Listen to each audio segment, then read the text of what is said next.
Yo les dresseurs! Voilà plus d'une semaine que les dresseurs du monde entier parcourent le monde à la recherche des Pokémon les plus rares. Et devinez quoi? Personne n'a encore réussi à tous les attraper. Mais est-ce que c'est au moins possible? Eh bien oui! Des programmeurs ont réussi à extraire toutes les données du jeu Pokémon Go et à en explorer les secrets. Je vous propose donc de découvrir ensemble les 10 Pokémon les plus rares et comment les attraper. Mew et Mewtwo. Avouez, on a tous croisé un joueur de Pokémon Go qui nous a raconté avoir vu sur YouTube la vidéo d'un type qui a vu Mew au sommet de la Tour Eiffel. Ou si c'est pas ça, c'est Mewtwo sur Times Square. On a cherché et on n'a rien trouvé. Sinon des vidéos fake et des miniatures guicheuses. Donc tout ça c'est faux. Mais pas impossible. Mew et Mewtwo sont bien dans le code du jeu. Et ils rigolent pas. Mewtwo peut monter jusqu'à 4000 PC. Par contre leur taux de capture est de 0. Vous ne pouvez pas les capturer. Sauf à avoir une Master Ball. Elle a été trouvée dans le code du jeu, probablement distribuée lors de futurs événements. Les oiseaux légendaires. Sulfura, Elector, Articodin sont des quasi-dieux dans Pokémon. Personne ne les a encore vus dans Pokémon Go, mais sachez qu'ils peuvent apparaître. Ils ont vraisemblablement déjà des points d'apparition dans le monde, mais personne ne sait où et à quelle heure ils apparaissent. Ceci dit, il est encore impossible de les capturer sans Master Ball puisque leur taux de capture est de 0. J'imagine la frustration. Il est fort probable aussi que l'apparition d'un de ces oiseaux légendaires soit en lien avec la team que vous avez choisie. Rouge, bleu, jaune, j'espère que vous avez fait le bon choix. Métamorphe. Personne n'a encore trouvé de métamorphe. Est-ce que c'est un légendaire ou est-il déjà parmi nous? Étant donné que la capacité de métamorphe est de prendre la forme d'autres Pokémon, il est fort probable qu'il est peut-être actuellement dans votre liste de Pokémon et que certaines manipulations permettent de découvrir sa véritable identité. Peut-être un easter egg avec le nom ou un événement spécial. Aquali, Voltali, Pyroli. Si croiser un Aquali est capable de générer une telle folie collective aux États-Unis, vous imaginez bien que ce n'est pas fréquent d'en croiser dans la nature. Ces 3 Pokémon sont l'évolution d'Evoli et tout laisse à croire que le choix de l'évolution est totalement au hasard. Voilà pourquoi ces Pokémon attiraient la convoitise. Ceci dit, les joueurs ont trouvé une astuce, une petite blague bien utile laissée par les programmeurs. Il suffit de renommer votre Evoli en référence à l'épisode 40 de l'anime Pokémon, Pyro pour avoir Pyroli, Rainer pour avoir Aquali et Sparky pour avoir Voltali. Les exclusivités régionales. Bien que rien ne soit confirmé, il semblerait que certains Pokémon soient exclusifs à certaines régions du monde, vous obligeant dès lors à voyager pour les capturer. Carnaticho serait exclusif à l'Asie, Mr. Mime à l'Europe, Tauros à l'Amérique du Nord et Kangourex à l'Australie. Ceci dit, quelques Carnatichos ont été capturés aux États-Unis, mais ils sont si rares que certains pensent qu'il s'agit plus d'un degré de chance d'apparition que de réelles exclusivités. On vous tiendra au courant. Pokémon ultra rares. Un peu comme les cartes Pokémon, il y a des bestioles quasi introuvables dans Pokémon Go. Les premières sont les évolutions finales les plus difficiles à obtenir. Vous pouvez les trouver dans la nature avec beaucoup de chance, mais le mieux encore de réussir à les faire évoluer. Mais attention, accrochez-vous. Léviator vous demande de capturer plus de 101 Magikarp pour obtenir assez de poussière d'étoiles pour le faire évoluer. Heureusement, on en trouve beaucoup. Ce n'est pas le cas de ces 4 ultra rares, Paracolos, Tortank, Dracofeu et Florizard qui vous demandent de trouver 26 Pokémon de la même lignée évolutive. Et vu comment il est difficile de trouver leur pré-évolution, accrochez-vous.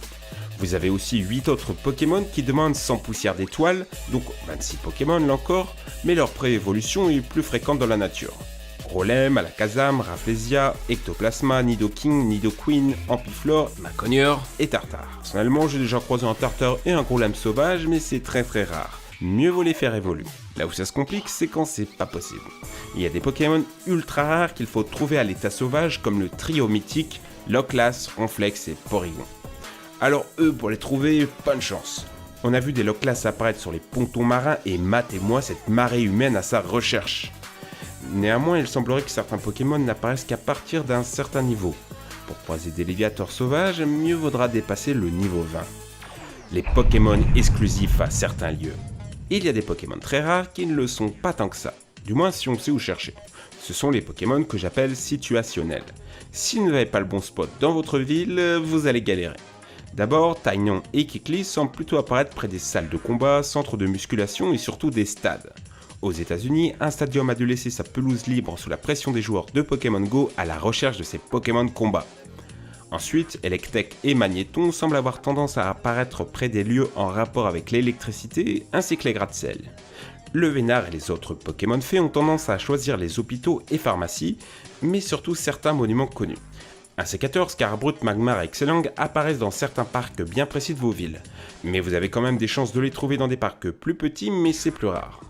Globalement, vous pouvez regarder la liste des Pokémon qu'on trouve dans les jeux de 10 km pour vous donner une idée de la difficulté à trouver tel ou tel Pokémon.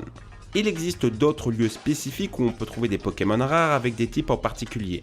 Les fermes pour le feu et la terre, certaines casernes de pompiers, les stations essences, les cimetières, les universités, les écoles, les hôpitaux ou les zones industrielles. Il semblerait aussi que les terrains de golf regorgent de Pokémon Dragon et de nombreux joueurs ayant trouvé des Dracolos. Quand on sait que c'est un sport d'élite, ce ne serait pas étonnant. Comment trouver les Pokémon rares? Disons-le, à part pour vous mettre le seum quand vous croisez un Pokémon rare en voiture, le radar n'est d'aucune utilité. Déjà, il bug, à cause des serveurs qui saturent. Normalement, plus vous vous approchez d'un Pokémon, plus son nombre de pattes diminue. Malheureusement, avec les lags serveurs, le nombre de pattes restera souvent bloqué à 3. Du coup, comment on sait si on s'approche d'un Pokémon? Beaucoup pensent que plus un Pokémon est haut dans la liste, plus il est proche. Une fois en haut à gauche, il serait à côté de vous. Eh bien c'est faux. Le problème vient des règles d'apparition.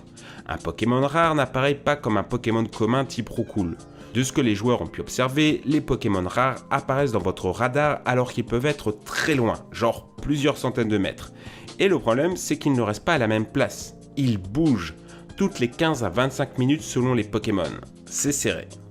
A contrario, les Roucoule et Rattata apparaissent un peu plus au hasard et du coup envahissent votre radar faisant reculer le Pokémon que vous traquez alors qu'il est à côté. Et c'est un deuxième mythe qu'il faut détruire. L'onde verte n'indique pas si vous approchez d'un Pokémon. On voit beaucoup de joueurs tourner à 360 degrés en pensant que si le radar clignote, c'est que c'est la bonne direction. En réalité, ce signal indique juste une mise à jour du radar, généralement pour vous avertir qu'un Roucoule est entré dans votre périmètre. Pas très utile donc. En fait, la vraie solution vient d'un service américain, Pokévision. En ayant hacké le code source de Pokémon Go, le site est capable de vous dire quel Pokémon apparaît autour de vous à l'exacte localisation. Est-ce que c'est de la triche? Oui. Est-ce que c'est mal? Non. Pokémon Go devient un jeu différent. On lance le scan, on se rend compte qu'un Electek est au coin de la rue pendant encore 10 minutes et on court en vitesse pour aller l'attraper. Ça reste une superbe expérience de jeu que je ne condamne pas.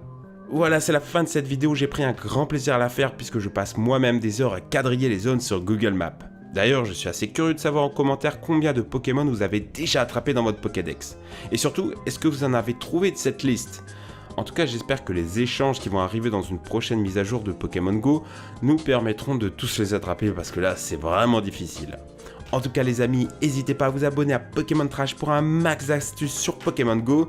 D'ici là, je vous souhaite une bonne journée, ciao!